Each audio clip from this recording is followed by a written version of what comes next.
Et on se retrouve aujourd'hui sur la chaîne pour une nouvelle vidéo. Et donc aujourd'hui on se retrouve pour la présentation de l'une de mes miniatures. Et aujourd'hui je vous présente une petite Audi A1 de chez Mondo Motors à l'échelle 1,43. Trouvaille de brocante, la brocante que j'ai fait la dernière fois, donc je l'ai trouvé dans cette brocante là pour 10 euros, donc avec la boîte. Je suis très content parce que je recherchais une Audi A1 pour la simple et bonne raison que je conduis une Audi A1, donc voilà, j'ai une Audi A1 dans la vraie vie, et donc du coup je la voulais également en miniature, et c'est chose faite. Elle est là et je la trouve vraiment très très bien reproduite. Alors l'Audi A1, c'est une voiture qui a été produite à partir de 2010. Elle a été présentée au salon de Genève en 2010, voilà tout simplement. C'est la remplaçante entre guillemets donc de l'Audi A2, l'Audi A2 qui était une Audi également à l'époque, mais qui n'a pas du tout fonctionné. Pourquoi? Je dirais son style. C'était pas très très beau une Audi A2. Enfin bref, voilà. Donc Audi a relancé un petit peu dans le mode petite voiture et ils ont fait donc cette petite Audi A1. Voilà. Elle a eu donc plusieurs phases. La phase 1 a été produite donc de 2010 à 2014. Voilà. Et il y a eu une phase 2 qui est apparue à partir de 2014.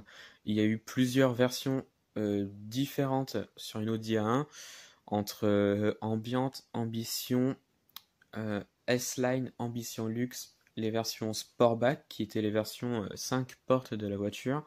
Enfin bref, il y a eu énormément de petites Audi A1 différentes. Chacune avait sa particularité. Et donc là, c'est une Audi A1. Bon, je ne sais pas forcément quelle version. En tout cas, ce n'est pas une Sportback puisqu'elle n'est pas en 5 portes, mais elle est en 3 portes. Voilà. L'Audi A1 a comme châssis le châssis d'une Volkswagen Polo. Voilà, puisqu'il faut rappeler la Polo et l'Audi A1, c'est le même groupe, hein, tout simplement. Voilà. Et donc, je vais vous présenter un petit peu donc la miniature. Voilà, je pense que j'en ai assez dit. Enfin, il y en a encore plein à dire, mais voilà, je pense que c'est déjà pas mal. Voilà. Donc, on va commencer par la face avant. Face avant qui, je trouve, est vraiment très très bien reproduit. Elle a donc la calandre Seagull Frame qu'on retrouve maintenant sur les nouvelles Audi. Donc, cette calandre un petit peu agressif. Qui, je trouve, lui va très très bien. Voilà. On a le logo Audi qui est représenté ici. Voilà. On a pas mal de petits détails, notamment les feux de brouillard à l'avant, qui sont bien représentés ici. On a notamment les rétroviseurs qui sont représentés. Voilà. Ensuite, les côtés, donc on retrouve bien une ligne d'une Audi A1.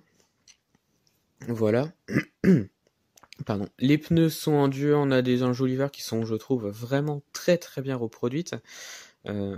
Sur ce ton-là, j'aime beaucoup, voilà. Donc elle est couleur grise. Il faut savoir qu'on pouvait personnaliser à l'époque son Audi A1. Il y a eu plusieurs couleurs différentes. Voilà. On pouvait également personnaliser donc ce qu'ils appellent les arches. Donc c'était tout le tour des portières ici. Voilà. On pouvait les personnaliser donc de plusieurs couleurs. Il y avait donc un gris. Je crois que c'était un gris mat. Même pas. Enfin, c'était un gris quoi, tout simplement. Voilà. Il y avait d'autres couleurs également. On pouvait le mettre ici en gris, en bleu, en noir, en rouge également. Enfin, et j'en passe. Il y a eu tellement de couleurs, même en blanc. Voilà, ou alors on pouvait faire comme ici, c'est-à-dire une couleur unie. Donc ici elle est toute grise, la mienne elle est toute bleue par exemple. Voilà, et donc c'était l'une des caractéristiques donc, de l'Audi A1. Voilà, tout simplement. Ici à l'arrière, donc on a plusieurs informations, donc notamment de la typographie, donc le logo Audi, le nom du modèle, et ici donc TDI, donc c'était pour le moteur tout simplement. Donc là c'est un moteur diesel. Voilà. Et donc, bon, il n'y a pas d'ouvrant sur la miniature, mais ce n'est pas gênant. On a une vue à l'intérieur. Je ne sais pas si on va voir correctement quelque chose, mais ils ont vraiment très très bien représenté, notamment l'espace disponible à l'intérieur pour l'écran multimédia, donc le MMI comme ils appellent ça. Voilà. Ils ont même reproduit ça, donc j'aime beaucoup. L'intérieur est très bien reproduit. On voit pas grand chose ici à la vidéo, mais en vrai, elle est très très bien fait. Voilà. Et donc, le dessous, donc Audi A1, échelle 1,43, voilà. Et donc, bah, c'est une voiture que je trouve vraiment très très bien reproduite et que je suis mais très très content d'avoir. Donc voilà, eh bien ça va être la fin de la vidéo. Alors dites-moi ce que vous en avez pensé en commentaire donc de la vidéo et de la miniature. Voilà, retrouvez-moi sur la chaîne pour d'autres vidéos et retrouvez-moi sur Instagram et Facebook, le compte Petite Voiture.